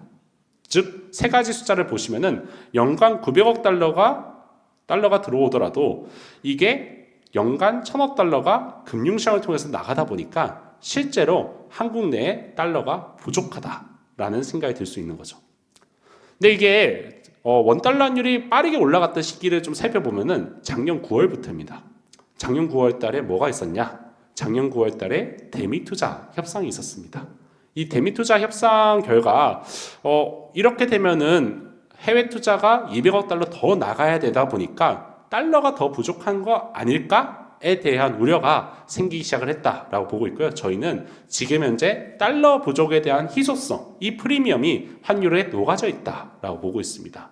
즉 원달러 환율이 1,500원 위로 올라갈지 아니면 1,400원 아래로 갈지에 대한 여부는 결국에는 이 원달러 환율에 대한 프리미엄이 어떻게 붙을 거냐, 달러에 대한 희소성 프리미엄이 더 붙을 거냐 아니면 축소가 될 거냐, 이게 더 제일 중요할 거다라고 보고 있는데요. 저희는 결과적으로 원달러 환율은 1,400원 아래로 갈 가능성이 높지 않나라고 보고 있습니다. 우선 첫 번째는 최근에 이 한국에서 정부에서 이 해외에다가 투자를 너무 많이 나가다 보니까 이 해외 가게들의 해외 투자를 본국으로 돌아오게 되면 한국 내로 다시 돌아오게 하면은 세제 지원을 강화를 하는 법안이 통과가 됐습니다. 그래서 이 부분들이 3월부터 아마 시행이 본격적으로 될 텐데요. 지금 현재 가게들의 해외 주식 투자 규모가 1,100억 달러 정도 됩니다. 그러면은 10에서 20% 정도 들어오면은 100에서 200억 달러 정도가 자금이 들어올 수 있다라는 게 첫 번째 이유고요. 이건 아직까지 정책 효과를 봐야 되니까 미지수죠. 하지만 좀 더 봐야 되는 확실한 상수가 하나 있습니다. 올해 4월 달에 WGBI라고 해서 세계 채권 지수에 한국이 편입되는 이벤트가 예정이 되어 있습니다. 이 WGBI를 추정하고 있는 자금이 대략 한 5조 달러 정도가 넘는데요. 이 한국 비중이 대략 1% 정도로 추산이 됩니다. 그러면은 5조 달러의 1%, 즉 500억 달러 정도가 자금이 유입될 거다라는 거고요. 이게 올해 4월 전후로 시작이 된다라는 거죠. 그래서 아까 전에 이제 대미 투자를 감안하더라도 한 300억 달러 정도가 달러가 해외로 나갈 거다라는 우려가 있었는데 500억 달러가 들어오다 보니까 오히려 달러에 대한 희소성은 풍부함으로 바뀔 것이다 라고 보고 있고요. 저희는 이 흐름들이 올해 4월 전후로 시작이 되지 않을까라고 판단을 하고 있습니다. 그래서 원달러 환율의 적정 수준을 1,400원 내외로 보고 있기 때문에 이제부터는 원달러 환율이 적정 수준 위에 있기보다는 적정 수준 아래로 점차 내려가지 않을까. 그리고 그게 효과가 이제 일단은 올해 한시적으로는 유효하기 때문에 적어도 올해는 1,400원 아래에서 좀 머무는 환율의 흐름들이 나올 것 같다라는 말씀을 좀 드리고자 합니다. 제가 이제 한 좀 긴 시간 동안에 여러 가지 얘기를 좀 드렸는데요. 첫 번째 얘기는 지금 현재 이러한 신경제 쪽에서의 쏠림이 기술 혁신뿐만 아니라 바로 이 정부의 정책이 기반을 두고 있기 때문에 이 부분들에 대한 신경제 쪽에서의 이러한 양극화가 생각보다 좀 더 장기화될 가능성이 높다. 그리고 이 흐름들이 단기에 그치기보다는 좀 더 장기적인 관점에서 시작이 될 거다라는 말씀을 첫 번째로 좀 드렸고요. 이러한 정부의 정책이 이 흐름에 기반을 두고 있기 때문에 결국에는 이 실물 경제가 오히려 좋아졌을 때 나올 수 있는 인플레이션, 이 부분들에 대한 리스크가 아마 매크로 단에서는 가장 중요하게 봐야 되는 리스크가 될 것 같다라는 말씀을 두 번째로 좀 드렸습니다. 그리고 세 번째는 이제 지정학적 리스크 관련된 부분들이 트럼프 행정부 들어서 높아지고 있는데 이 부분들에 대해서 특히나 원자재 가격 관련해서 좀 더 주의 깊게 보셔야 된다라고 말씀을 좀 드렸고요. 마지막으로 이제 환율 관련된 한국 같은 경우에는 이 최근에 수출 중심으로 해서 경제에 대한 긍정적인 생각들이 이제 불거지고 있는데 이 부분들이 올해 중반 정도가 되면 수출이 좀 약화가 되면서 이 기대감이 좀 약화되지 않을까. 대신 유동성 환경들은 좀 괜찮아질 가능성이 높다. 그리고 마지막으로 환율에 관련된 부분들은 원달러율이 1,500원 위로 가기보다는 1,400원 아래로 갈 가능성이 높다라는 말씀을 수급적인 관점에서 말씀을 좀 드렸습니다. 긴 시간 경청해 주셔서 감사합니다.